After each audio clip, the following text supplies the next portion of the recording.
Good morning, and welcome to. Yeah, we don't have enough people in the audience, so we're calling our names twice. I'm Mike Amos. He's Bill Rice Jr. And welcome to Today in L.A. Brought to you by the best pizza in town, Little Caesars. There's no question to me that it's the best deal. It's the best money deal for your family. Driving down the road, need supper, pull in and get a hot and ready for 5:37. Especially if you got kids. And it's ready to eat, and the pizza is darn good, I promise you. I think it's the best pizza in town, the best price in town, and they add extra meat for about $1, and you really got a feast. And then they'll throw in this great bread. It's just a wonderful place to eat, and they're open and ready to go usually around 11 o'clock in the morning and run to about 9 o'clock at night. And Little Caesars, we appreciate them. Also, Bill Jackson Chevrolet, Bill Jackson Ford on the bypass right here in Troy.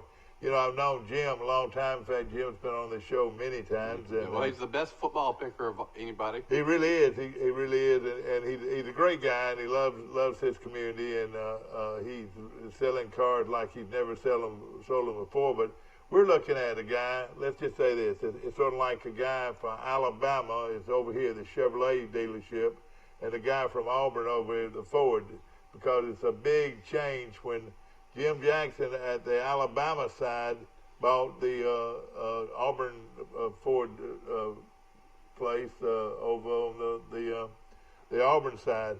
At one time, Ken Cox owned Ken Cox Ford. Huge. We didn't have a Ford dealership for a while before. That's right.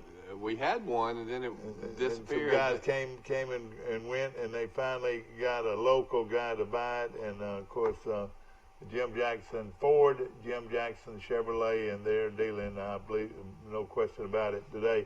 I want to mention Sisters is wide open now. Everybody's enjoying great food at Sisters.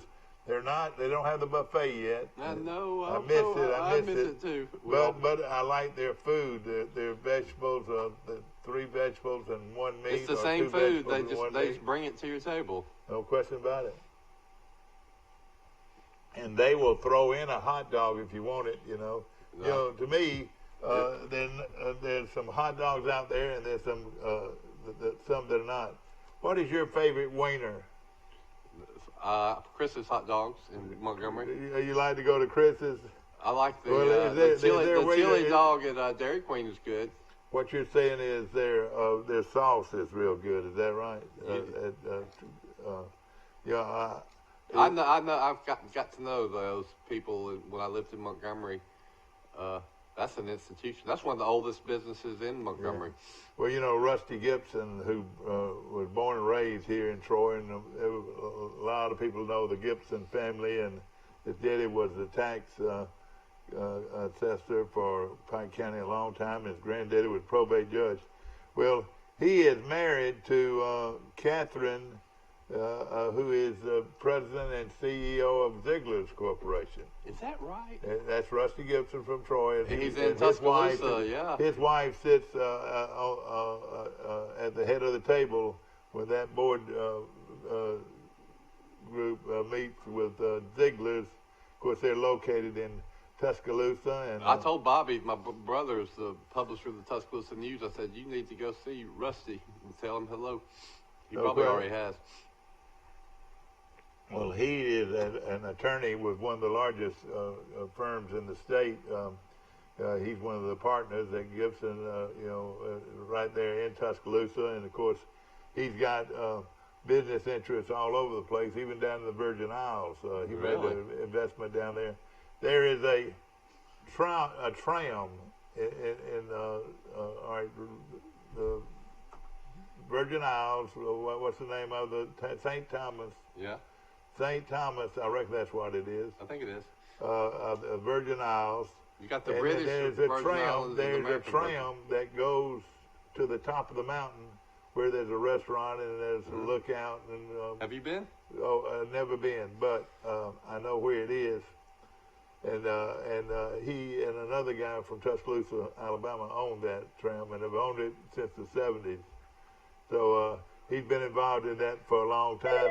So hey, if he no telling, I asked him one time how many people went up that tram to either go to the restaurant or just go up there to he gets a cut of every one of those. Oh well, it's his tram. Yeah. It's like Bob James' son Tim owns toll bridges. That's right. That's pretty nice too, isn't it? Good morning. You're on Today in L.A. Hey, morning. Where you calling from? Great Beach. Great Beach. It's pretty down here. Great Beach, Florida. Is it busy like everywhere else? I mean, it's just slammed. There's so many people down here on golf carts and bicycles, and it takes you about 20 minutes to drive about a mile to Seaside. There's so much traffic everywhere. So I was telling my wife, I was like, we don't live in reality down here. We don't live in the real world. It's just so many people everywhere, and everybody's, not about having fun, are they? Well, go back. Nobody's wearing masks. Nobody's anything. Go back 2 months ago, though. You could just go anywhere you wanted quickly, couldn't you? Yeah, I mean it's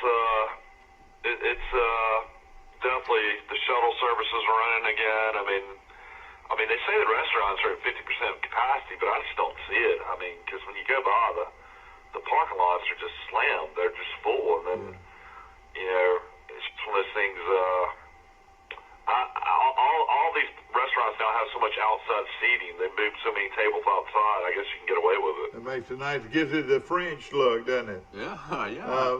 Mike, tell us a little bit about the Red Bar. How far are they along? Are they going to be opening up soon? We talked to the contractor about a week ago, and he said 3 weeks. So I'm hearing, 2 weeks from now they'll be open. Well, if you think it's been a crowd, you wait until that place opens back up. It'll be open. It'll be open in the early fall, and that's my favorite time to go to the beach. Mike, they'll be lined up for blocks to get in that place. Yeah, I mean, my wife and I have been joking around for several months now about putting a sign out there for parking in our yard. Yeah, no question about it. Might just do it. I might make about a couple $100 a day. If you've never been to the Red Bar, it's an experience, and of course, I'd have to explain it to you, or if you've already been there before. But are they going to decorate it in red lights, or how are they going to do that? Yeah, I mean, I've heard all that's going to be going on. I'm going to try to sneak in and look at it sometime this week. If I see Ollie down there outside, I'm sure he'll let me walk in. Well, the famous bathroom is gone. Is that right? Yeah. As far as I know, that is the most convenient bathroom I've ever seen. I mean, very convenient. But it's going to be a better look, and it's going to be better than ever, don't you think? Looks that way. I mean, we'll see, I guess, when it opens. But from the outside, it looks just like the original Red Bar. Same paint, color, same look, but just a little bit bigger. It looks like a little bit, taller ceiling. Now, the owner. Of course, he hails from Belgium. Is that right? Yeah, Ollie Petit. I've known him, ever since the restaurant opened. What kind of fella is he? When I was a kid, I used to come down, even in high school, with the Calhouns, Richard Calhoun and his mom and dad, Dickie and Dale. So they had a place in Seagrove. So when they originally opened as Piccolo's Restaurant, the Red Bar, that was like 25 years ago. So that was, how old am I now? 44. So that was when I was like around, 19, I guess. Or 16. So, I remember when it first opened, but my wife's family's had a place here since the 70s, and then her, cousins and grandmother had a place next door to us, and they were here before us, and it used to be a general store back from like 1905. Wow. There was a reason it probably burned to the ground. Yeah. The Red Bar is a unique restaurant, and they do the menus on a chalkboard. And tell us the basic things that have made them famous, Mike. First of all, quality. The food is quality food. Well, I mean, the thing that makes them famous is it was just so unique, the atmosphere. I mean, there's like chandeliers and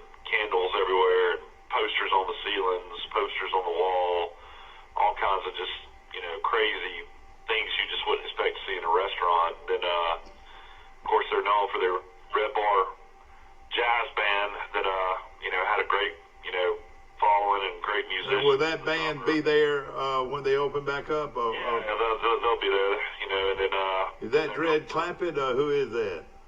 No, that's the jazz band, the Red Bar Jazz Band. Yeah. Their drummer actually played with James Brown, was a legendary drummer. Oh, really? Retired down this way, and I'll tell you, who used to play with him a lot was my music teacher when I was growing up in Troy. I'd see him down there, and he'd come talk to us at the table. He's a legend. Jim Bell? Jim Bell? That's right, Jim Bell. He's a boy. He's a nice fellow. Well, he's gone now.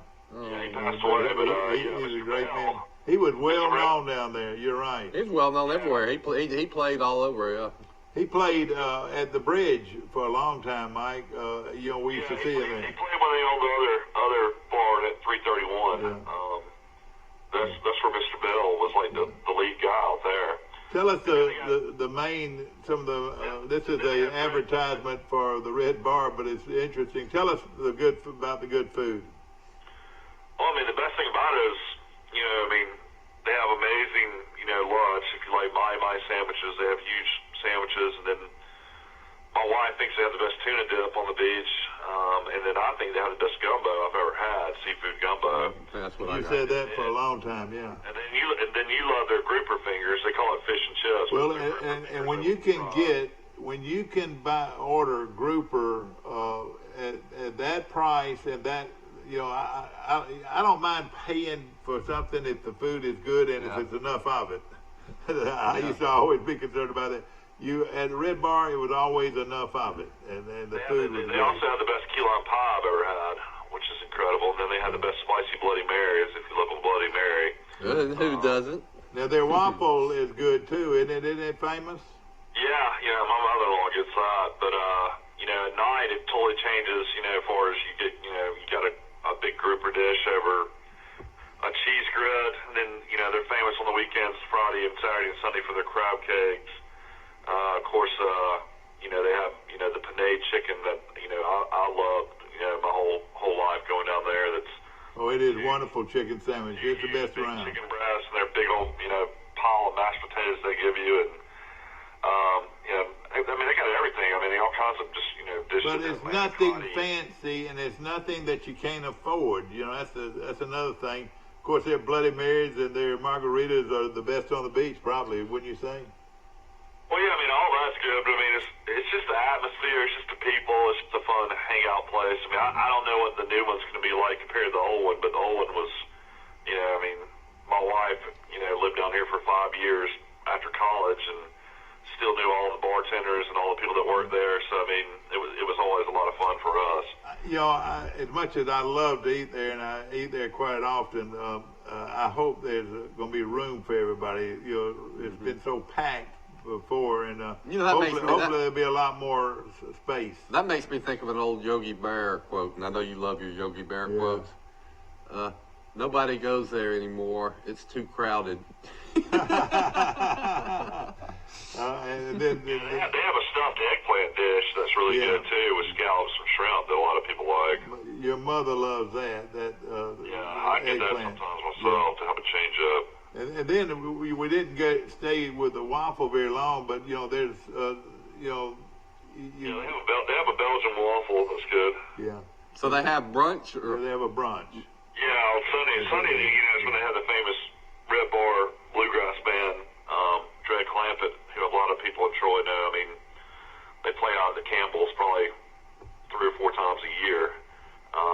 But we know those guys real well. Colin Balder. Yeah. Or Dread Clampett. And one of them played at your wedding, and one of them. No, they played for my wife's, and my Lee turned 40, so they played at her 40th birthday in our yard down here, and we turned it into Mary Prater's birthday as well.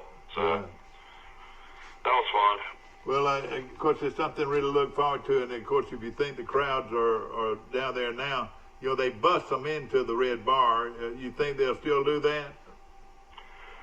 Yeah, they got the shuttles already running again, yeah. Well, tell us about what's going on in sports. I know football, as we see it, is 86 days away. 86 days away to football. First game. Yeah, I mean, golf has already started probably this morning at the Colonial. So I mean, I'm excited to have live sports. That's gonna be fun to watch. I mean, I'm not gonna lie. I tell my wife all the time, like on Saturdays and Sundays when we get off the beach and it's in the afternoon, I'm just like, man, I'd do anything to watch a golf tournament right now because I love to watch. I like to watch. I like too. to just take a little nap on Sunday afternoon and have golf in the background. Yeah. I was watching the I say previews, reruns yesterday, and if Mickelson was playing Ogilvy, they went down the stretch of the U.S. Open. I did not realize that Mickelson had blown. That's what I'm saying. I never realized that he blew that U.S. Open like nobody ever. He was trying to. They said if he had played for a bogey, he'd won by 2 strokes, but he tried to overhit everything. He blew a couple of them. He could have had 2 or 3 more maybe. I mean, did you see his tee shot? Yeah, that's right. And that's the way his career has been. He's a great player. He's won over 40 times, but he could have won a lot of other times if he hadn't felt like he had to do something special. That's Arnold Palmer was kind of like that too. Huh? What now? Arnold Palmer was kind of like that. They said that's what made him so captivating. Is you wanted to watch because he could be brilliant at sometimes, and then he could blow up at sometimes. And I love Arnold Palmer. He's one of my favorite athletes of all time, or especially golfers. But you know what he did? Have you ever noticed how fast his backswing was? His swing is. His swing. He was like trying to hit I used to tell Ben Beard this when we played golf. I said, Ben, you look like you're trying to kill a snake. That's the way old Palmer was. He had to hit everything hard. You know what I mean? I love Palmer. He made the game of golf popular with the masses. Would you say the most popular golfer ever out of these 3 people? All right. Tiger Woods, all right. Arnold Palmer, and Jack Nicklaus. I don't think there'd be much question about. You might could sneak Mickelson in there. Mickelson in there, but those 3. I think Arnold Palmer's following and the love for Arnold Palmer beats those other guys. Some people don't like Tiger Woods. Everybody likes Arnold Palmer. And I would think nationally, like worldwide would be Tiger as far as name recognition and people that know him. And then I think in the United States, it'd be Arnold Palmer. It'd be number 1. And Jack Nicklaus, those guys should be close. I love Jack Nicklaus. They love Palmer, though. But let me tell you, and I hate to say this, but Palmer, his game went down when they wouldn't allow him to have a cigarette in his mouth. He smoked, and I've seen him with a cigarette in his mouth on the putting green. Well, they had to finally tell him he couldn't do it. Jack Nicklaus used to smoke. I think they just quit. They finally quit. Yeah. Well, it's a nerve-wracking game. If a cigarette could calm them down. Oh man. You still see that every once in a while. I was following the senior tour. Birmingham has the Regions tradition at Shoal Creek, and that's the senior tour major, and you'll still see some of those senior tour guys smoke. Yeah. I tell you one that did, and of course his career, and it's a shame because I don't think he meant anything by it, but Fuzzy Zoller, he was one of the top 10 golfers in the world at one time. Yeah. Well, you remember we went to Atlanta to watch I reckon it was a PGA something, and we heard some rattling over in some bushes right to the right of where we were walking in. And the guy came out and had a cigarette hanging out of his mouth, and it was Fuzzy Zoller trying to get out from underneath a bunch of bushes. Do you remember that? Yeah, Daly still smokes. Daly still smokes. Oh. You been saying my Shoal Creek story, PGA story? Yeah. I went the first time they had it, or maybe it was, I think I went both years they had it, and I'm standing out there in the landing zone on a par 4, and remember they had the real high rough at Shoal Creek to make the course harder? Yeah. So you hit the ball 5 yards off the fairway, you're in this rough, and you can barely find your ball. Well, a golfer named Steve Pate, not Jerry Pate, Steve Pate, who I later learned was notorious for his temper, hits the ball over in the rough, and he's 3 yards from me and Rush and Bobby. Yeah. And he gets that ball, and we can't see it, and he just takes out a sand wedge and whacks it about 20 yards out into the fairway. And I thought I was impressed. I said, nice out, good hit. And he looked at me real sarcastically and said, oh, yeah, that took a lot of talent. And then somebody right behind me said, yeah, it took a lot of talent to hit it in the rough, too. You know who really played that course as well as anybody, Shoal Creek, was the Supermax. He won 2 or 3 tournaments there. You know, he loved that Lee guy. Trevino won the PGA there. Yeah. And you know, and it was a fairly long. You know, he didn't hit it a long ways, and I think that course would help him a little bit. Yeah, no question. Lee Trevino, boy, you talk about some of the players that Jack Nicklaus had to go against in his prime. They say there's a lot more better golfers, but I don't think there's a lot more great golfers. And Lee Trevino was in that group that Nicklaus was competing against all the time. I think the key now, you'll never, this is hard to say, I don't think you'll ever see another Tiger Woods or another Jack Nicklaus, because there's so many good golfers out there, so many good golfers. Yeah, I mean, Koepka's won 4 majors already, and he's really young. I don't even know if he's 30 yet, but I mean, he's got a chance to win over 10 majors. And he seems like a good guy. Koepka, let's go over all these great golfers. Roy McIlroy. Yeah. And we'll just move on throughout the show. Justin McIlroy, Thomas. Yeah, Thomas. Spieth was up there with all of them, but he's disappeared. Yeah. You know, and I hate to say this, and I've said it on this show so many times, Spieth stopped being good when he fell in love. He hadn't been worth worth anything since is he married or just got a girlfriend?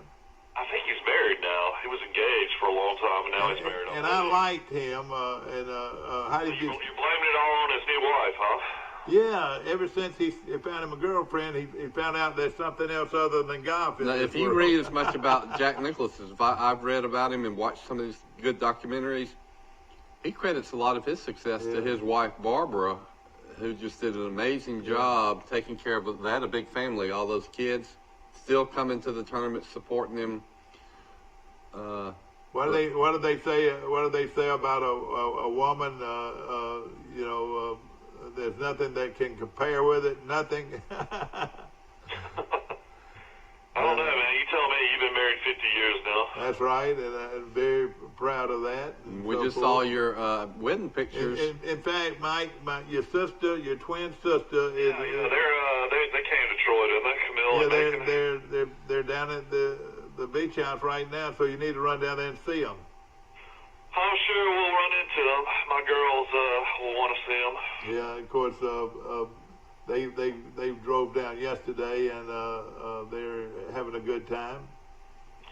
You know, I was reading, as far as, the players playing at Kelowna, and of course it's the first golf tournament in months, and, a lot of those guys, we're still talking about how weird it was. They played the first day of the players, and then they stopped the tournament, right in the middle of it, and some of those guys shot, I think Amos shot 62 or 63, and I was just, listening to the interviews and stuff like that, and they're expecting to be really rusty coming back. So it's going to be interesting to see what kind of scores some of these great players shoot today and through the weekend, who all makes the cut. So, the top golfers. Live tournaments, you can practice all you want, but until you get that tournament feel, it's a lot different. Let's look at it. The best golfers out there, and of course McIlroy is one guy that everybody talks about. But give me the top 10, top 20 golfers out there that you can expect to win. Koepka, Dustin Johnson. Koepka. Justin Thomas out of Alabama is one of the top players in the world. John Rahm, the guy that played at Arizona State, but he's from. Boy, he sure doesn't look like he would be from. Is he from Italy, or where is he from? Spain. He's from Spain. He played college golf. And of course, the last great golfer from Spain was one of the all-time favorites of all time.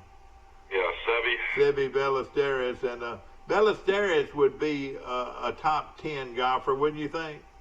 I don't think he won enough tournaments to be top 10. He'd probably be in the top 20. You know what he was famous for, don't you? Scrambling. You scrambling. He would never out of. He reminds me of a friend of mine, Tommy Garrett. Everybody said, "Well, you gonna pair me up with him?" I said, "Yeah, I'll play with him any day of the week because he gonna find a way to win." You know what? And Ballesteros was the same way. You know what Seve did? He made the Ryder Cup. America dominated the Ryder Cup forever, and people tuned it out because America won every year. Then they started playing a European team instead of just an English team. But Seve Ballesteros, and then who was the other Spaniard he always played with? Jose Maria.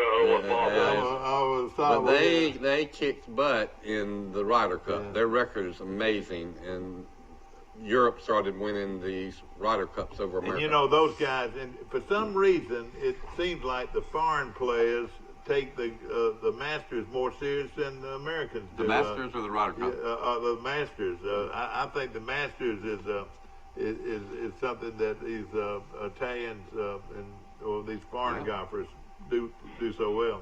There's your top players in the country. I mean, in the world in golf. You got Roy McIlroy number 1, John Rahm number 2, Brooks Koepka, who's been hurt coming off a knee injury. He's number 3. Justin Thomas played at the University of Alabama, is number 4. Dustin Johnson is 5. Adam Scott is 6. Patrick Reed, who either love or hate, is 7th. Patrick Cantley is number 8. Cantley, now that's one guy that I say where did Cantley come from, and who is Patrick Cantley? Yeah, I don't know much about him. He won an amateur. I mean, he was Yeah, but golly, don't put him in there. You go ahead and throw him somewhere. That's where he's ranked. And then you got Webb Simpson number 9. Webb Simpson, yeah. Tony Fleetwood's number 10, and then number 11 is Tiger Woods. So those are the top 11 golfers in the world. Where's Bubba? Where's Bubba? Yeah, Bubba hadn't played that much. Well, let me just say this, and I've liked them all. Of course, Arnold Palmer was one of my favorites, but I don't know if any of them I'm more of my favorite than Bubba.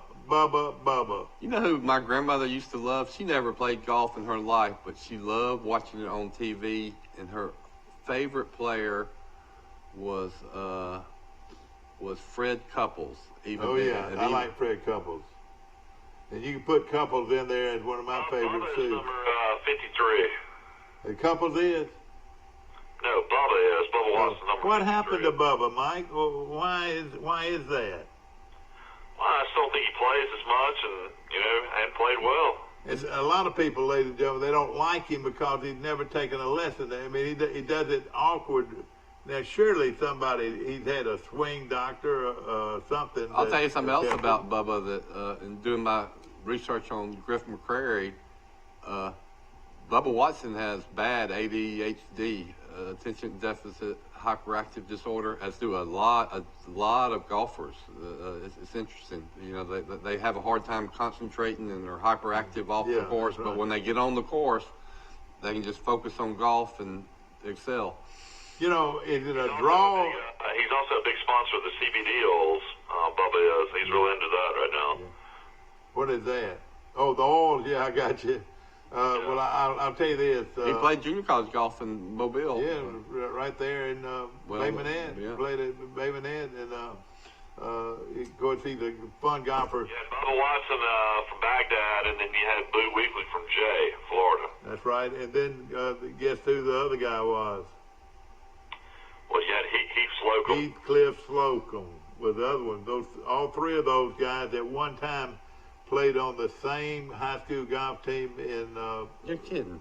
Right there in Pensacola. What's the name of that town? Yeah, that's a big golfing area. What's the name of that town right outside of Pensacola? Oh, shoot. That's where Jerry Pate lives now. Yeah, Jerry Pate was one of my favorites. That's another one. I pulled for him because he was the Alabama golfer that won the U.S. Amateur, and then as a rookie won the U.S. Open. Yeah. And he got hurt somehow. But I tell you what, he was competitive. He won that U.S. Open, and his 5-iron shot is one of the more famous shots in the history of golf. He won a Players' Championship, too. Yeah. He won the first player championship at that course that Pete Dye designed. Yeah. Then he jumped in the water, remember, after he won I remember that. Of course, he was a big Bear Bryant guy, and he was on the sidelines of all the Alabama games. He's there now. I've seen him. He seems to be buddies of Saban. I've seen him at the games recently. And when Alabama beat Georgia, he was on the sidelines right out there and hugged Saban, after the 2 throw. and then, who one of his best friends was from Greenville, Alabama. from Greenville, That's right. Alabama, was one of his Philip or favorite. David Hancock? Philip Hancock. Philip Hancock was from Greenville, played at the University of Florida, and was one of Jerry Pate's best friends. And I thought Pate did a good job as the announcer. I did too. On CBS, Yeah. but he decided to stop doing that and started playing senior golf when he turned 50. I like Jerry Pate. Well, he He's went one of my into favorites. he's a golf course architect, but his real niche is providing supplies and maintenance supplies to golf courses. Oh yeah, and that's right. And he designs golf courses and does I a great think Troy job. University uses his stuff and experts for their little golf course. Yeah. And he redesigned Montgomery Country Club. I know this because Rush was on the committee that said we got to redo our golf course, and they hired Jerry Pate. And one day he came to supervise the work, and Rush called me and said, "Hey, Jerry Pate's going to be driving around checking out his workers."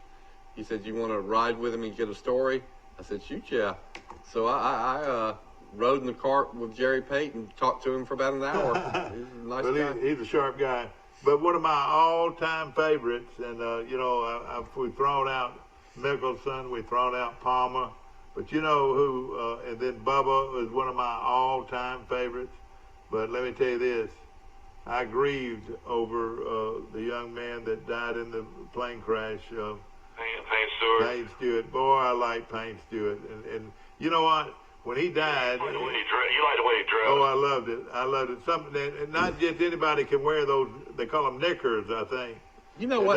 Not just anybody can wear those. They don't have the legs for it, but old Payne did. You know why people like Payne Stewart is he had a personality makeover. He was kind of a jerk early in his life, and then a light went on, and he said, "I can't keep acting like this," and he became a completely different person. And he also had ADHD. He's a born-again Christian. And that might have had something and to you know, in that plane, and I can hear it right now, they were advertising, I mean, not advertising, but the news came on and said that there's a jet plane that is completely out of control, and it looks like everybody in the plane is either unconscious or dead, and the planes would ride up to it, and and on that plane was one of the Robert Fraley was an outstanding quarterback at Alabama, Robert Fraley. He was Payne Stewart's agent. He was called the Winchester Rifle. Robert Fraley, and of course was one of the top sports agents in the country.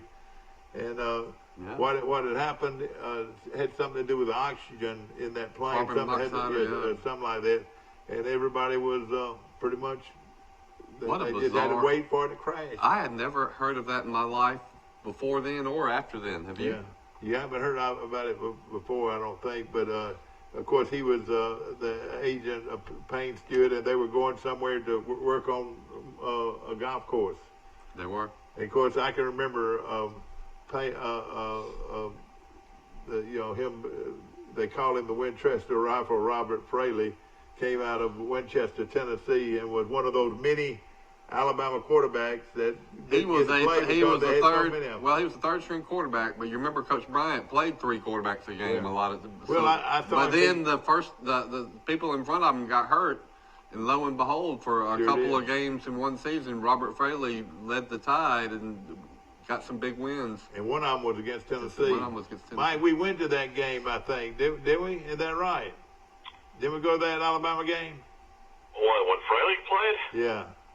I don't know. I was really young. What year did he play? Oh, he was in the mid-'70s. Of course, there was a lot of good quarterbacks on that team. I wasn't born until '76. Okay. You were probably an infant. Evidently, I was with somebody else, but I did go to see, I think I saw that game where Robert Fraley. I probably went to a lot of Alabama games. I was too young to remember that. Yeah. But, of course, Payne Stewart would go down as one of my all-time favorites, along with Bubba and McElroy. I want to tell you about, here's why I like golfers. Mickelson. Golfers have no guaranteed salary. They have to play well to get paid. Yeah. And if they don't make the cut, they lose a lot of money that week in travel expenses and paying their caddies. So think about all these golfers that haven't been able to play the last 3 months. Of course, Tiger and Phil are okay, but what about the guys that are struggling to keep their tour card, that Those are the ones you got to be concerned about. The rest of them are in pretty good shape. The top 25% are okay, but the bottom 25%, they don't live a rich life. Anybody that finishes in the top 10, though, I mean, there's so much money, you're going to make over $100,000. I mean, if you just finish in the top 10. Yeah. Sometimes more than that, 200,000. Well, you got to think about it, though. The government's can take 40%, and then you're going to pay your caddy 10%. So even that's not as much as you. At one time, endorsements pretty much take care of the rest. At one time, now let me tell you this. Now I liked a lot of these Wake Forest golfers, and Curtis Strange. Well, there was a group that came through. Kite was one of them. No, he played in Texas. Kite played in Texas. I know it, but he was just one of the young players that came by. And then give me the Wake Forest golfers. Curtis Strange. He was one of my favorite. And Arnold Palmer. Yeah, that's right. Lanny Watkins. They were all buddies, and they came around about the same time. Let's see. Of course, Pate was at the tail end of one of that group.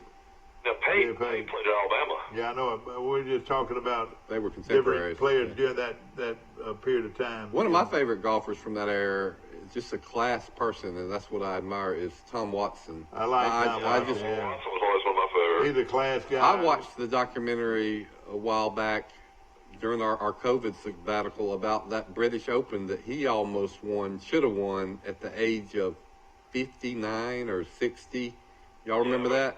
It would have been the greatest win of all time. Yeah. I mean, that age, and he was one shot from winning the British Open at the age of 60. Yeah, he missed a 10-foot putt. Well, what he did, if you remember, Michael, he had an approach shot on number 18, and he hit it just like he wanted to, but it hit the wrong spot on the green and released and rolled off the green and left him with a little chip. And he left the chip about 10 feet short and then missed. But most people I've talked to or heard said you could not hit that second shot any better than Tom Watson. And on most days, that ball would have been 5 feet from the pin, and he would have had an easy two-putt. Well, there's one guy that I was so mad that Stuart Sink, the guy from Alabama, went to a playoff with him, and I just said to myself, I mean, if you're ever just going to tank a playoff, I mean, I know he wanted to win his first major, be in the win a British Open, and you can't blame him for that. But man, I wish he would have just, said, this is history. I'm going to let this guy just beat me in this playoff. But everybody said that Watson was so emotionally spent and so tired that everybody knew that once he went to the playoff, he wasn't going to do it. Of course, this show is brought to you by Health Actions. And, of course, if you need rehab done, they're located right before you get to Walmart on the southern bypass or the 231 South. I want to mention also our good friends at Bird Drugs. And as we mentioned, they're serving breakfast this morning as we speak. And, boy, I had a great breakfast there the other morning, and it was really, really good. And of course, we appreciate all of our Have you ever gone in the morning and said, I want one of your burgers? Would they cook you a burger in the morning? I don't believe so, but they'll cook me a BLT with ham, and that's what I had the other day. That was really good. But of course, I used to go in there after the show when I was living in Troy, and I would get a milkshake in the morning. Well, let me tell you where everybody's going now. A lot of folks are going out to Jimmy Norman's place for breakfast, Mike, and they are really, really good. Boy, their pork chop is wonderful. You ever eat breakfast out there? I see it when I go in there, but I've never have. I need to, yeah. The food is outstanding, and for not only breakfast, but for lunch, and they open up about 5 o'clock, and their restaurant is open to about 1 or 1:30. But it's for breakfast and lunch. Breakfast. I was thinking about Troy having a Jack's now. When I was in Tuscaloosa, Jack's, breakfast was right up there. I mean, I didn't put it up there where Hardee's good, but it's really good for a breakfast place. I wonder if a lot of people go there now. I don't know. We love Jack. But of course, we love. I've got a son named Jack, and we tell him that's your restaurant, and he likes that. A lot of people don't realize Jack's was in Troy before. It was over there near, what is that called? That part of town? I can't even remember Park anymore. Street or... Running Street, I guess. Where's that?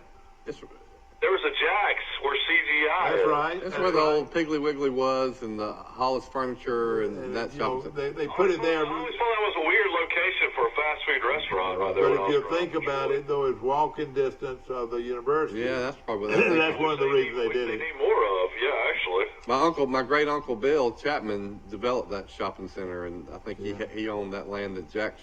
Yeah. The original Jack's was there. I always thought that that's the next thing for Troy is they need to build kind of like a strip, like in Tuscaloosa or like in Auburn, where you have all these restaurants and bars and places to go right on. And a lot of people don't realize that there's no place to eat on campus till after 12 o'clock. Usually, I think they've got a few places that stay open that late.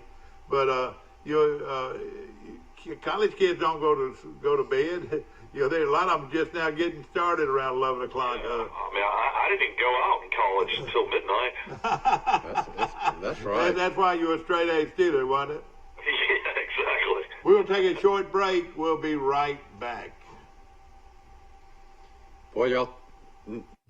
At the Piggly Wiggly, we proudly support our local farmers and bring you the best they have to offer, all at cost plus 10%. When you shop local, you reinvest in your community. Remember, buy local, shop local. Piggly Wiggly, local since forever.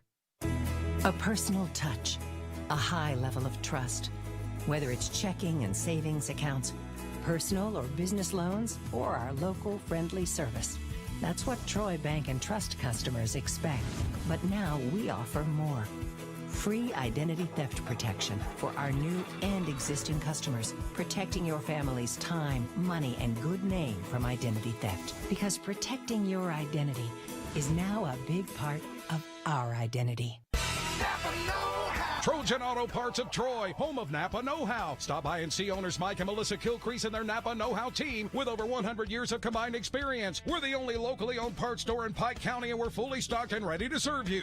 We pride ourselves on being your go-to parts store, not only for the simple items, but we specialize in those hard-to-find items as well. Trojan Auto Parts, the right part at the right price at the right time. Napa, a name you've trusted here in Troy since 1945.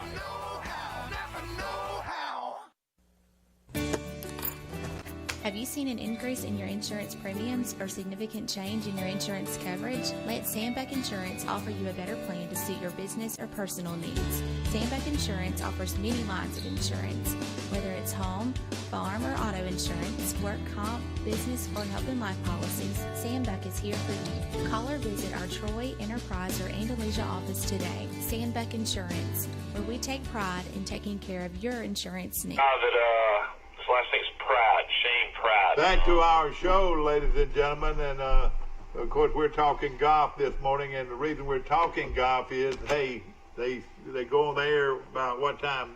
About 2 o'clock this afternoon, is that right? Yeah, I'll be on the Golf Channel probably around 1, I would say. Yeah, and it's a lot of fun. A golf visor. Now, Fred Couples, he wears what I call a golf visor. All right, Jerry Pate wore what I call a golf visor. Not one of these little half deals, but the real golf visor, and that's the golf visor that you like, Mike. Why don't more people wear that? I like the ones with the larger bills that cover more your head. Exactly. I don't like those. And you see them on some people's heads. Who is it that's wearing those half visors, those coaches out there? There's a few of them out there. Kirby Smart made that little half visor. Yeah, and it looks terrible. Kirby. I actually bought that visor, and I wore it for years, but it never had the long visor on it. But the Masters visor that you get a lot is the higher bill of what it is. And, some guys were born and raised like Johnny Stroud. I always told him, I said, nobody wore a visor like Johnny Stroud here in town, and of course he wore it everywhere he went. And the guy that y'all are missing out on. The golf tournament started actually, so Brian Harmon, the guy that played at Georgia, is 2 under already. Well, good. I tell you, a golfer that we haven't talked about that was real popular was Ben Crenshaw. Everybody loved him and still do. Still been. And he still plays in every tournament he gets a chance. Yeah, and Tom Kite is the same way. But those guys like Crenshaw and Kite and Strange and Lenny Watkins and Jerry Pate. Raymond Watson. Floyd, he was good. Raymond Floyd, though, was a different. He was a little older. A little older, but he was a good player, and I like Raymond Floyd. And old Jimmy Shirley, of course, one of the best amateur golfers, in my opinion, that's ever come out of Pike County. I would say he would be in a top 10, top 15, probably. And one of his favorite players was he loved Raymond Floyd, but he liked. His favorite player, though, wore sunglasses so dark that you couldn't tell who was behind him. I'm trying to think of who that was. But I remember Raymond Floyd was one of his favorite players growing up. I mean, if I could drive out to any sporting event right now and go to it, it probably would be a golfing event. I would feel good being outside, walking around. I could keep my social distancing, and I think I would go to a golf tournament. Yeah. And I wouldn't be surprised if these tournaments are open to the public within a month. Would you think there'd be a lot of masks, people wearing masks? I mean, I don't know. Open air, and it's probably 90 degrees in Texas today. I don't know if I'd wear a mask. Too hot, yeah. Hey, I thought of a golfer we haven't mentioned, and he's from Alabama, Hubert Green. Oh yeah, I like old Hubert. Now you talking He about a guy won two majors and could have Yeah. won a third. He missed a little putt at the Masters one time. That's right. He won, 13, 14 majors? I mean, not Two. majors, but tournaments. He won over 20 tournaments. He's in the Hall of Fame. Yeah. And, of course, he played out of Birmingham Country Club and born and raised in Birmingham. And, you used to, if you played it, if you went to Panama City and played in golf at all, you'd always see him. He had his own little driving range Really? off the beaten path, but you could see him working out. Had a beautiful home down there at Bay Point.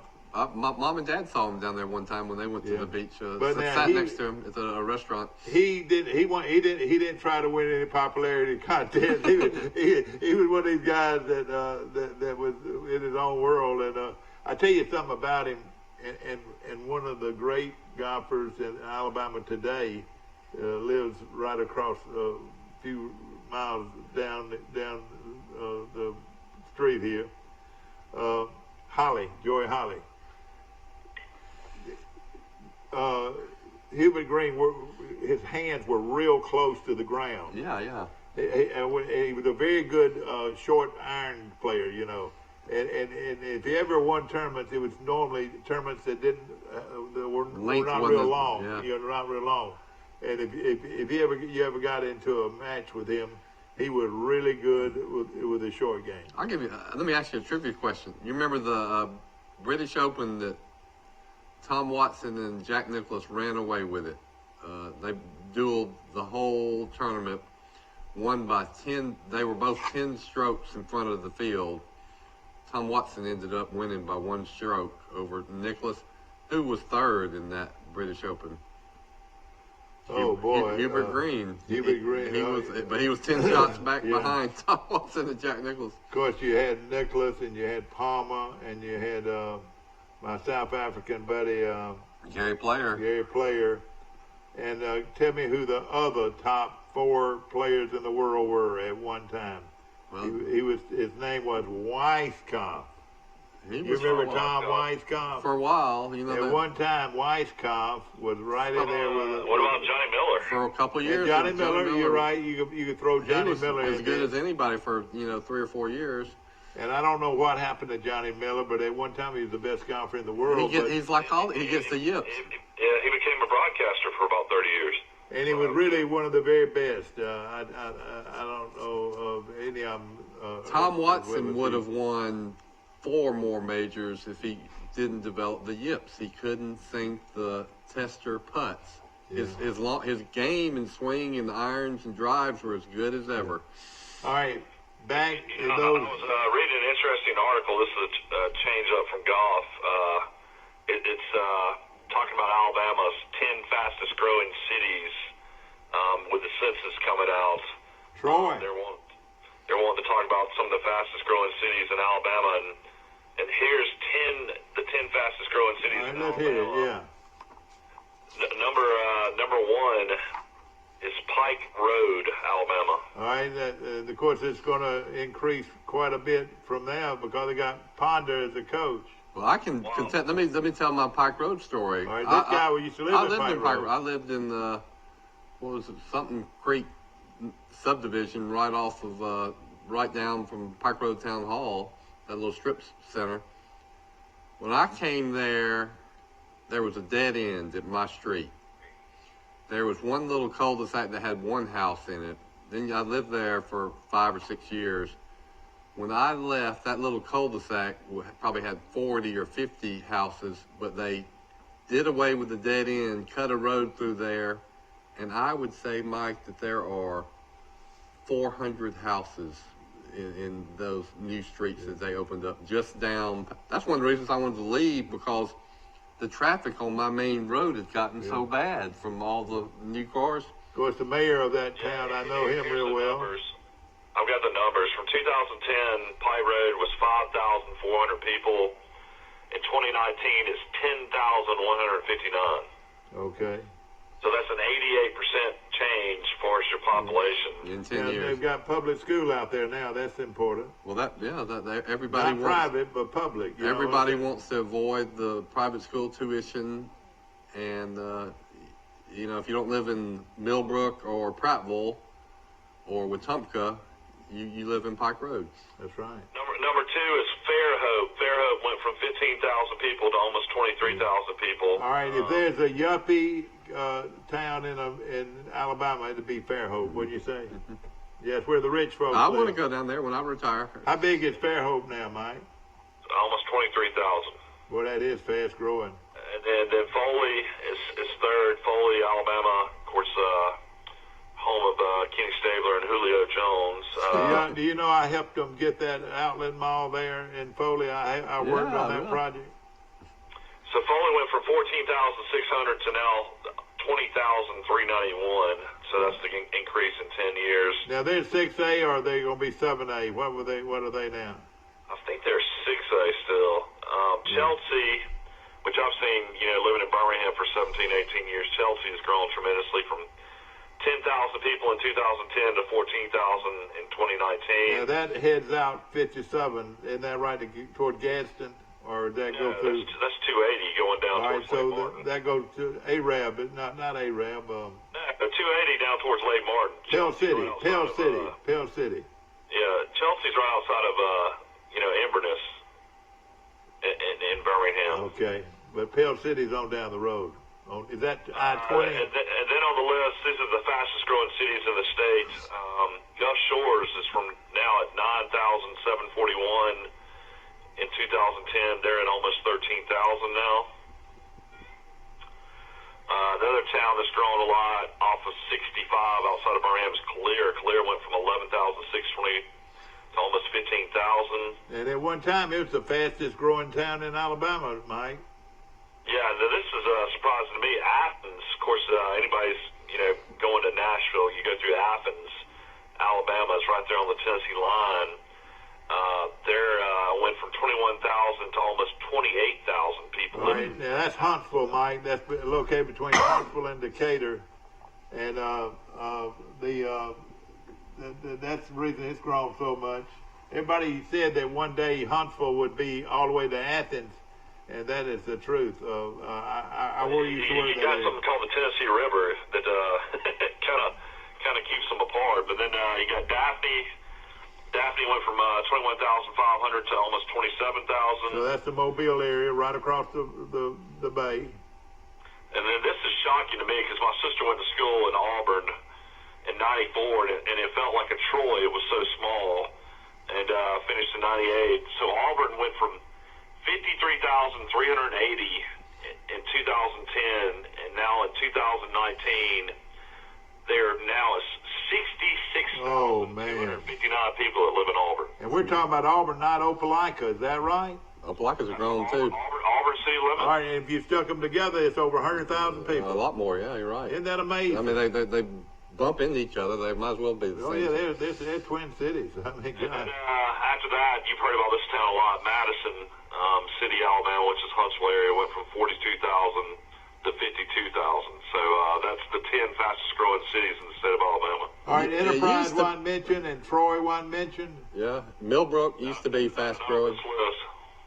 Yeah, Enterprise, I think somebody told me they're almost at 30,000 now. That's pretty big. Yeah, I think of Tuscaloosa being so much bigger in Auburn, and Tuscaloosa city limits is, I mean, it's like 100,000, and then you throw in Northport, which is close to another 30,000. So you're talking about 130,000 people there. But with Opelika and Auburn, that's got to be close to 110, maybe. I tell you, folks that own farmland around Auburn gotten rich, I think. No question about it. Auburn, I remember when Auburn had one or two golf courses, and now they've got 20 golf courses. I mean, it's unbelievable. Well, you've heard me talk on the show. I lived from 2nd grade through 6th grade in Opelika, Alabama. So I know that, and that would have been 72 to 76, the bicentennial year. And yeah, Opelika was a lot like Troy, a little sleepy. Auburn was. Yeah. We'd go to Auburn to see the movies. Yeah. Auburn had the movie theaters, so I saw Jaws, for example, in Auburn.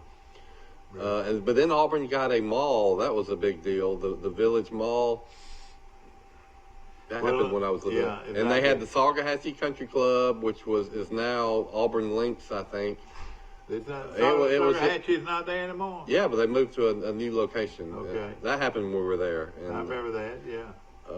But it was just a real laid-back, small country club, nothing special. Yeah. It was right there near the airport, the little airport. Of course, Auburn is a retirement center. It's more, of course, they've got some industries moved in there, but it's more or less a lot of retirees. Larry Blakeney lives there now, and of course, he loves to play golf and mingle with his friends, and he lives there. Auburn had the reputation for having a great public school system, and so a lot of people moved to Auburn. I was stunned when I moved to Montgomery, the number of people who work in Montgomery who live in Auburn. That's right. Because of the schools, nobody wants to pay the Montgomery Academy or St. James tuition, I guess. Yeah, no question about it. Enterprise is another town that has grown, and one of the things that they take pride in is their wonderful high school facilities. Enterprise High School is probably the nicest high school in the I've heard that. I haven't seen it. It's just fabulous, and it's just right. It's like a college. Yeah. I mean, they have almost like a civic center attached to the school. That's I mean, I don't know how many people it holds. Oh yeah, well, they have a huge gymnasium and athletic building, but then they have a huge auditorium. I think it holds almost 2,000 people in their auditorium, and their marching band. There's a better marching band in high school in the state of Alabama. I think it's got to be Enterprise. Remember, Charles Henderson's band director before Pascal Ward, he went to Enterprise. Yeah. And then he stayed in Enterprise for Hickman, I think. Exactly, Hickman, yeah, exactly. And of course, interesting football news here. I was reading an article. Auburn adds Bowling Green. Of course, Troy knows Bowling Green. They used to play him in the MAC. Grad transfer quarterback Grant Loy. So this kid had 1 year of eligibility left, and he appeared as a starter in 8 games last year at Bowling Green, and threw for 1,200 yards, 6 touchdowns, rushed for another 500 yards. So this guy wants to spend his senior year backing up O'Nix at Auburn. So interesting move for a guy to be a starter to leave a program. That surprised me. I've got the magazines, and they're out now, and it tells you who these guys are. Right now, Gunnar Watson, the Georgia kid, the sophomore, is listed in one magazine as the number 1 quarterback at Troy. Then the other magazine that I've got in here says that the junior college All-American is the number 1 quarterback.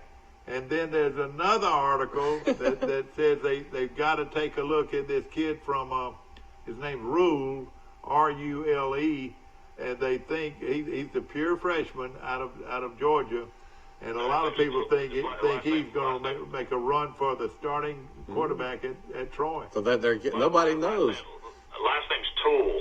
Yeah, Toole, and he is he didn't have a chance. I mean, he's going to be coming in August. I mean, yeah, but Mike, they say this guy is the real deal. I've heard that. If he was the real deal, why didn't they get him to graduate early and come in January?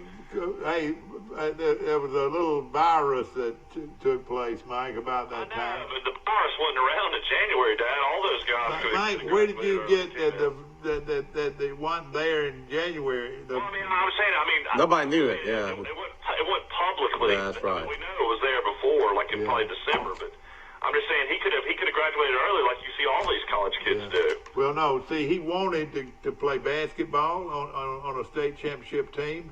He also wanted to play baseball. See, he wanted to play high school ball. I can understand that. I would not want to cut short my high school senior year. This kid has enough. This kid has enough savvy about him that he's going to be a contender. I'm not saying. But he'll be you the talk about quarterback. those magazines, and I have read them my whole life, and it's kind of funny. Sometimes they all have different depth charts, and some of the people they have slated in as starters are silly.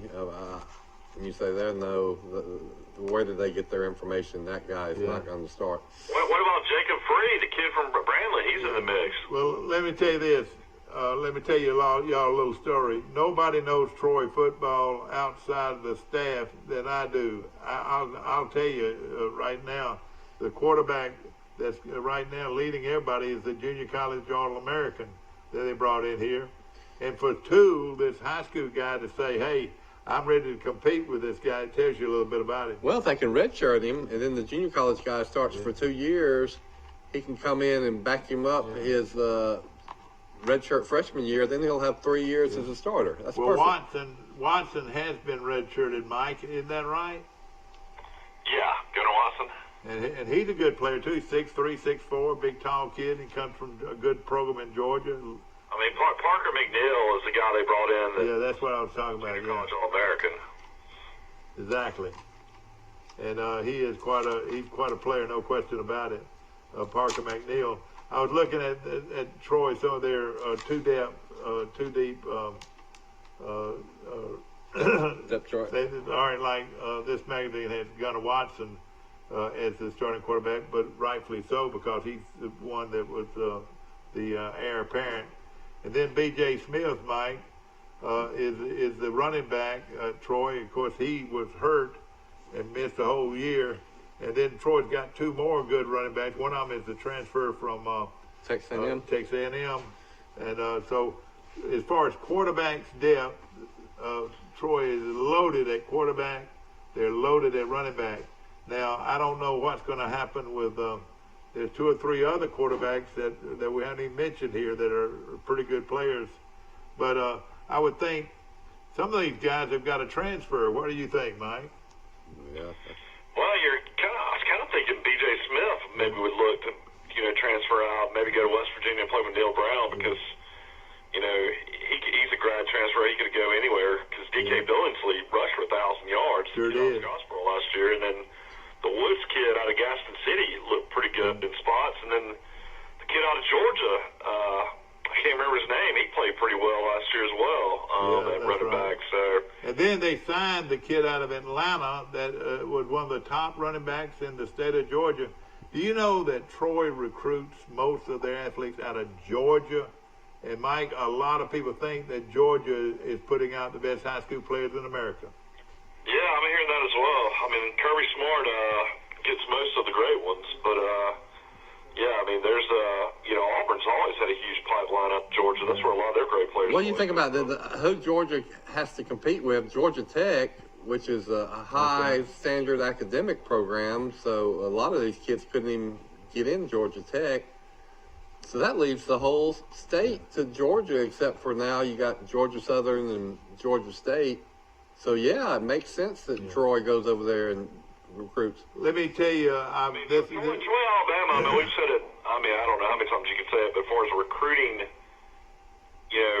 area, Troy has got to be one of the best in the country for where they're located.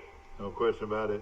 Couldn't be better, I mean, how far are they away from, they're like 3 hours from Mobile, 2 hours from Florida Panhandle, less than 2 hours from Georgia. I mean, then you got all the Mississippi junior colleges. I mean, it's really incredible. Troy has a great recruiting area. And Central Alabama and the Wiregrass right here, yeah. Mike, you hit it on the dot. Well, we made that point when Troy went Division I, didn't we, Mike? You made it, and I made it. Right.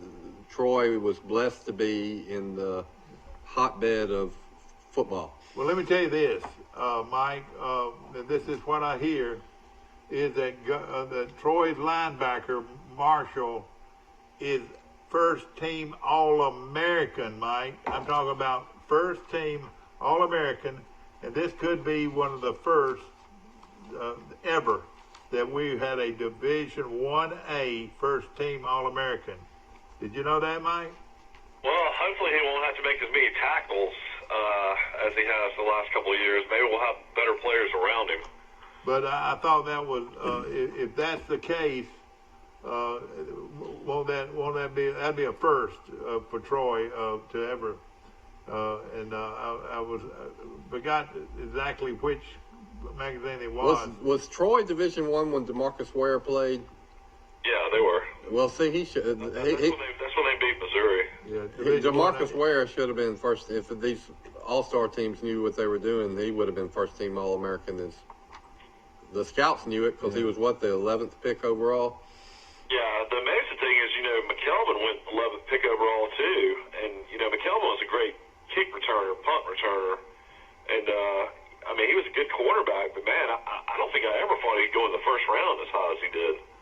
He was. McKelvin ended up playing 8 or 9 years in the NFL, though. He got hurt in the NFL too, or he would have been even better. But I bet he had 5 or 6 kick returns for touchdowns that were called back because of penalties. And I'll tell you what you ought to do, Dad. You ought to go. Barry McKnight does a good job during the break. He's been doing a Troy Legends series, and he did a 30-minute interview with Bear Woods. Who's now playing for the Toronto Argonauts. How do you pick that up, Mike? You just go to TroyChucks.com, and I'll tell you, Bear is a really amazing interview. If anybody out there wants to hear that interview, he did a great job. And, I didn't realize he was a player a year in Canada. And when he first left Troy, he was on the practice squad 2 years at Atlanta and almost got a chance to play pro ball in the NFL. But then throughout his pro career, he's played 11 years. 3 of those years he was hurt and missed the whole season. Is he doing all right now? Is he still playing?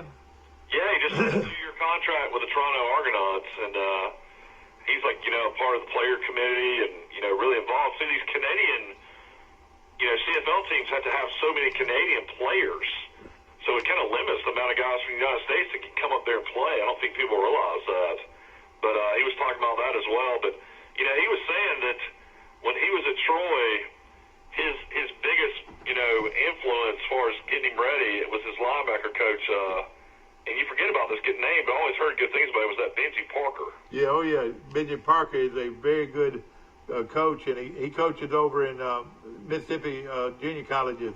He helps Troy a lot now. But the only reason he came to Troy is Mark Fleetwood played at South Carolina with his high school coach who played at South Carolina with Fleetwood. And he was just stopping by one day in McKinney, Florida, which is near Jacksonville. And he told him, he's like, I got a quarterback. His name is Bear Woods. That's right, he's a quarterback. He can really run. And, would you let him come up there and walk on? And, of course, he came up there and walked on. And, his first game as a starter as a junior, we were at that game at Middle Tennessee State. He had 24 tackles in the first game as a starter. Yeah, he was a great player. And he's a great character. Having 24 tackles in their first start. And he's a great young man, too. There's no question about it. Well, he's an original. Yeah. Mike, it's unreal. The magazine, Street and Smith, has a deal in here called New Destinations, Players and Coaches. And I bet there's 200 or 300 names here that tells you where they transferred from, the former team, and where they transferred to. And you can see how a lot of these teams have been building up their program. It's free agency in college football, just like Nick Saban predicted about 7 years ago. Like here's a player from Minnesota and a player from Purdue that transferred to Campbell. That guy Campbell is putting together a pretty good program. Is he? Yeah, they played Troy even pretty tough. But you look here, right here, Trey Thurman is a running back from Oklahoma. he transferred to Ohio State. Yeah. You know, you transfer from Oklahoma to Ohio State. I bet that receiver for Alabama that Mike told us about yesterday, Shavers, that transferred to Mississippi State, I bet he's going to catch 50 passes for Mississippi State this year. No question about it. But all right, like West Virginia here now, they got a defensive back from West Virginia that transferred to Temple. But it just goes on and on, all these transfers. Florida State had a bunch of them to transfer. Here's a guy that transferred from... it's even more conspicuous in college basketball. Complete roster turnovers due to the transfers. Here's a kid from Central Florida that transferred to Alabama A&M. Here's a guy from Maryland that transferred from Alabama State. You know what I'm saying? It seems like Sawyer Smith would have transferred. You know, he could go play anywhere. Of course, he went to Kentucky and started 2 or 3 games before he ended up basically getting beat out by the wide receiver. And of course, Kentucky went on to win a bowl game and had a good season. But Sawyer Smith now is behind Terry Wilson, who was the starter, who got hurt last year. And then behind Terry Wilson's Joey Gatewood, the Auburn transfer. Kentucky. Is this at Kentucky? Yeah, Sawyer Smith's just going to be holding the clipboard. He should have transferred out and tried to play somewhere. Yeah, Can he transfer back to Troy? I don't know. I don't know if he could transfer back to Troy, but I would have gone down to 1AA or something so he could have, had a chance to play. Yeah. It's really interesting. And, of course, you see here Georgia Tech is taking advantage of this new rule. And we're talking about a transfer rule that allows a player to play his senior year at another Division 1A. Or he might. A lot of these guys have 2 years left after they transfer. And the Chavers guy's got 2 years. Well, who was the quarterback that led Alabama to the national championship that transferred from Florida? Jay Coker. He had 2 years at Alabama. All right, here's a guy from USC that transferred to Tennessee. Watch out for Tennessee. They're doing some things there that they're bringing in some players. I think their program's going to get better and better. Here's a defensive back that transferred from Georgia to Tennessee. And then some people are taking more advantage of this than others, but I thought that was interesting. Well, I mean, the NCAA is supposed to pass a rule where you can transfer, everybody can transfer. I don't know if it ever got passed or not, but they were going to grant a transfer to anybody that went to any college initially. If they wanted to transfer, you could legally do it. Yeah. Here's one right here. All right, running back, Charlie Strong from Texas A&M to Troy. We knew about that, though. He had to sit out. Some of them they make sit out, and some of them they let play right away. There's no rhyme or reason to it. All right, Michael, here's a tight end. What Troy's got, they got the transfer in. I think one of the biggest players Troy got was the outside linebacker defensive end from Auburn. Yeah.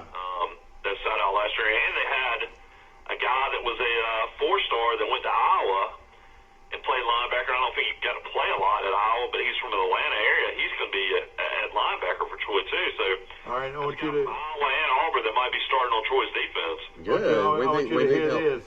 Carl Tucker transferred from North Carolina, which is a pretty good program, to Alabama. Do you remember? Yeah, he's the tight end. So he's going to be good for Alabama? Supposed to be. Yeah, he put up pretty good numbers.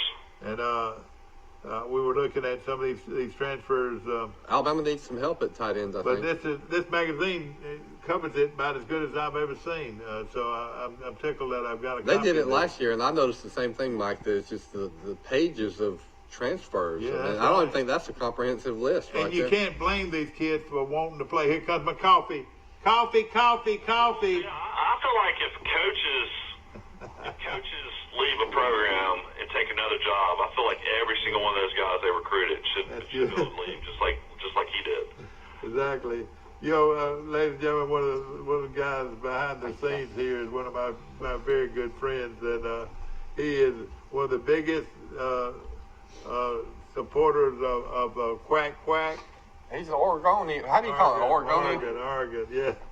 And he loves his Oregon. I want to go out there. Oregon team. I'll tell you where to go. All right, that's Scott Westfall. That is. No question. We're lucky to have him in Troy. Hope we can keep him, but. Yeah. Of course, if you take a player that's disgruntled or is not getting to play, let's say they're 2 guys ahead of him, he's really not doing any good for himself unless he does transfer where he can play. Yeah, I can understand that. The name of the game is being able to play. Well, the logic is if you can transfer as an academic student, why can't you transfer as a... Exactly right. But then the other, it makes, I don't know how you can build a program or have any continuity if everybody can transfer. And then you're gonna start having all these coaches poaching and recruiting players that are at other programs. So all your attention is now focused on stealing other teams' players. It's unseemly to me. I understand the rule about if you're going to transfer, sit out 1 year. You can transfer, but you can't play that first year. And then I like the if you've already graduated, you can transfer too. Yeah. But I mean, look at quarterbacks. What a difference has made in quarterbacks. So Cam Newton is playing behind Tim Tebow at Florida. Is never going to see the field. I mean, and then Cam Newton goes to junior college, goes to Auburn, has the greatest season maybe in the history of football, wins a Heisman Trophy. Baker Mayfield is playing at Texas Tech, can't play at Texas Tech, transfers to Oklahoma, wins a Heisman Trophy. Right. Kyler Murray was at Texas A&M, can't play at Texas A&M, goes to Oklahoma, wins a Heisman Trophy. Jalen Hurts got beat out at Alabama, transfers to Oklahoma, puts up huge numbers, finishes second in the Heisman, ends up being a second-round pick at quarterback. I mean, well, you're forgetting the best example of that. Who won the national championship last year, and why did they win the national championship? Right. Yeah, Burrow. Yeah. Exactly. Yeah, you're right. It's all quarterbacks, and then there was the guy from North Carolina State that went to Wisconsin. That's now the Seattle Seahawks. Wilson. Yeah, the quarterback for the franchise, and I'm gonna throw out. You got to now look at we just talked about Alabama. Everybody forgets Jay Coker was a darn good college quarterback, and Alabama didn't get him out of high school. He was a transfer. Yeah, I mean, Coker could throw a deep ball about as good as anybody. I like Coker. Exactly, yeah. And he made it. Ladies and gentlemen, we hope you're enjoying our show today. Of course, we talk ball and we talk politics. We talk a little bit of everything. I want to mention the graduation, and we want to congratulate all of the young people that have graduated from their high school locally. And I want to mention who the valedictorian was. Okay. Laney Kelly is the valedictorian of Charles Central High School, and the salutatorian is Ash Patel, and that's of Charles Central High School. And of course, they graduated a big class. And one of those young men was Griffin McCrary. Yeah, see Griff's picture that's here? a good picture, Griff. And good picture. And then Thomas McWhorter. And Mike, we're sort of forgetting him. He's one of the best high school catchers in the country, Mike McWhorter, who's going to junior college to play baseball. But, man, this really hurt him down the stretch, because he would have been a senior, one of the top catchers in the state, wouldn't you say? It hurt him. Yeah, you're talking about Rob McWhorter's son. Yeah, that's right. He's a fine player. Also, Pike Liberal Arts graduates a beautiful group, and Isabel Robleto. You know whose daughter that is, don't you? Isabel Robleto. He runs the emergency room at Charles at the Troy Regional Medical Center. That's his daughter. And Megan Starling. And what a story this is about this young lady. She lost her sister. I know it.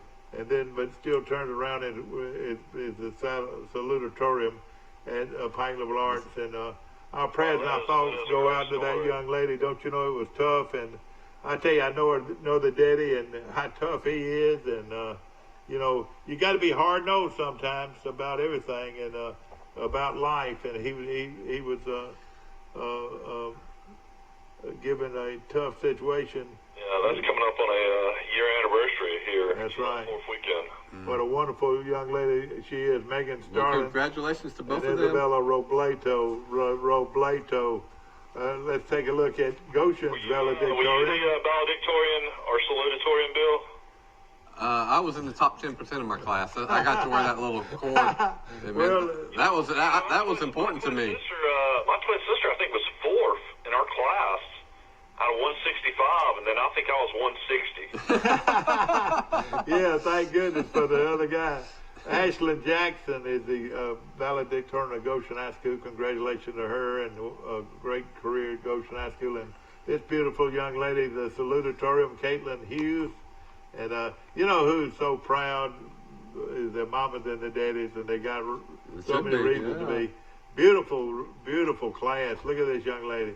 Beautiful class here at Goshen High School. And what a great school it is. Yeah, Goshen is happening. Really. You talk about fastest growing town. Yeah. Watch Goshen. You're right. And Zion Chapel, you watch there, is a good one too. The valedictorian of Pike County High School is Kayla Pichon. And she is the valedictorian. And salutatorium is John Trevor Benton. Congratulations to the valedictorian and salutatorium at Pike County High School and all of the graduates. I wonder if any of these kids got a new car or a used car. Well, I'll tell you right now, you're exactly right. Jason Gregory at Premier Dodge Chrysler Jeep's got a big deal going on right now, Mike, where you can lease a vehicle. You know what I got to do when I graduated? Raise money for that program. My graduation present was I got to go on that senior cruise to the Bahamas. And that was fun, wasn't it? Yeah, a lot of people. Miss Wagner always organized that, and we had about 25, 30 people, and that was a big time. And they were still doing it when you were in high school, Michael? Yeah, 94. We went to the Bahamas, and I'll never forget. A bunch of buddies were putting stuff in bags. They weren't supposed to be putting in bags for the bus trip, and a lot of parents caught them before we got on the bus. I know where you're coming from. I think we had Miss Barnett and some other people that were our chaperones on our cruise. You know, chaperones are important. Miss Wagner saved me. Yeah. Back then they had traveler's checks. Y'all remember those? Never go anywhere without them? Yeah, that's right. Well, I got them when I went on the trip. My parents said, you better get them. And sure enough, I was on that cruise dancing late one night, and somehow I lost my traveler's checks. Oh, gosh. But, you know, I didn't have to redeem them right then because Miss Wagner said, don't worry about it, honey. I'll hear. She gave me all the money I needed for the rest of the trip. And then I redeemed my traveler's checks when I got home, but there's Miss Wagner. The worst thing about that cruise was you signed off for everything. So I guess Mom and Dad had paid for everything on credit cards. So all of us were signing for everything, and everybody was checking your IDs. And, you know, all of us were 18, but there's a few of us, you know, had late birthdays. Richard Callahan didn't turn until August 16th, I think, and he was still 17. But if you were 18, you were legal to drink in the Bahamas. So it was, you know, quite a crazy experience to be coming out of high school. I wonder how long they did. Rush went on that same cruise in 1979. I went on it in 1983. Bobby went on it in 1986. You went on it in 1994. So that was a long time that Miss Wagner and. That was the longest bus trip in my life. That was like 13 hours from Troy to Miami. And you know, we stopped at Kissimmee, Florida, and went to Disney World one night on Kissimmee.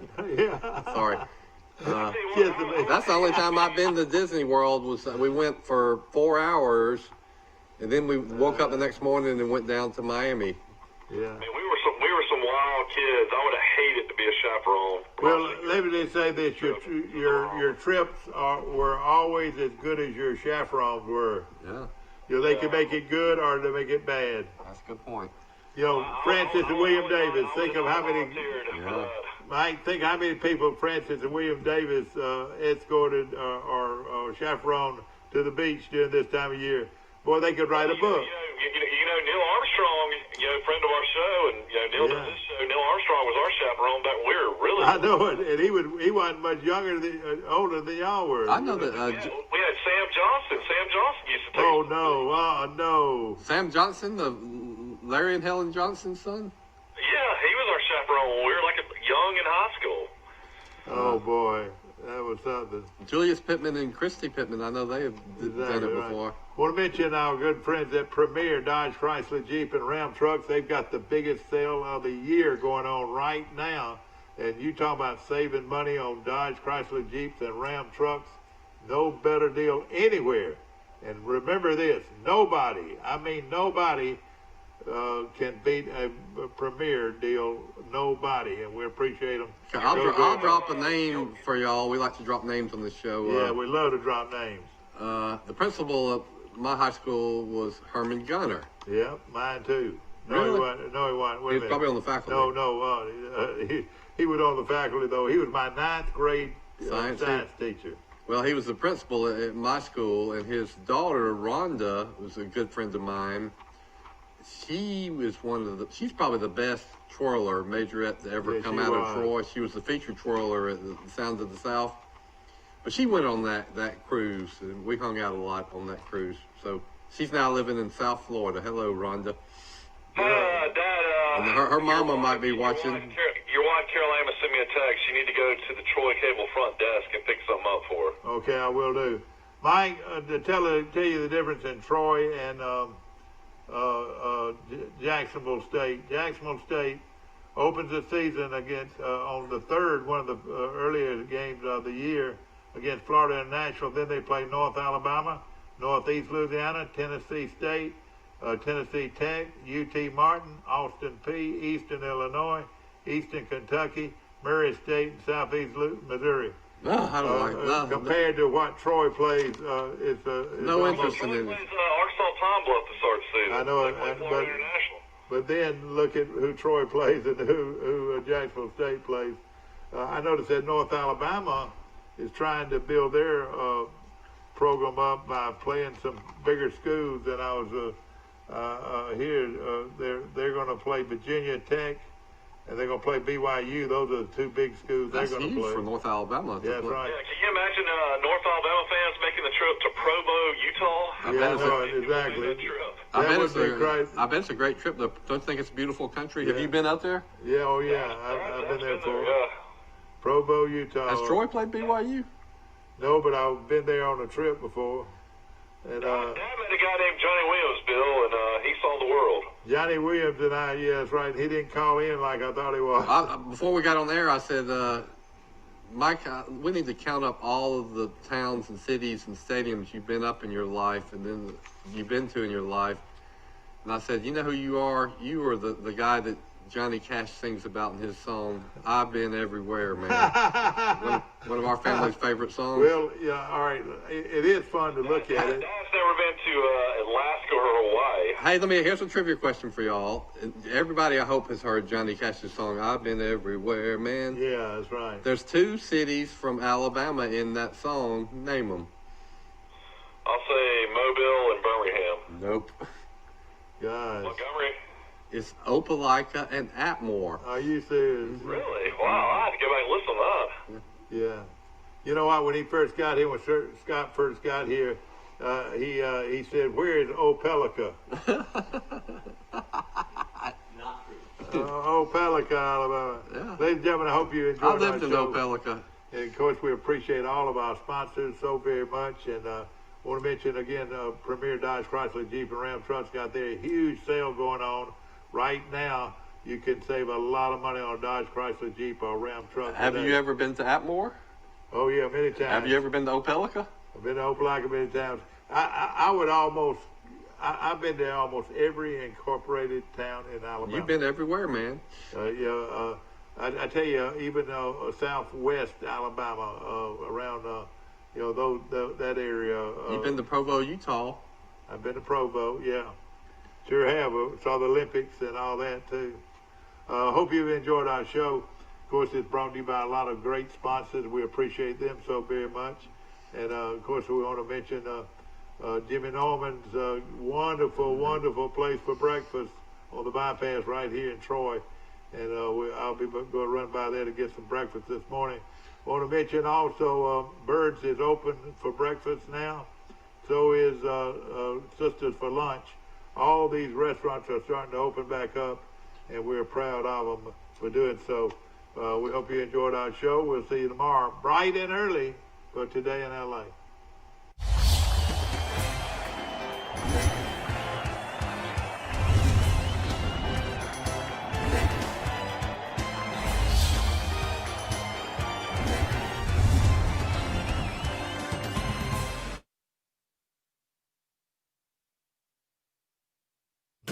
At the Piggly Wiggly, we proudly support our local farmers and bring you the best they have to offer,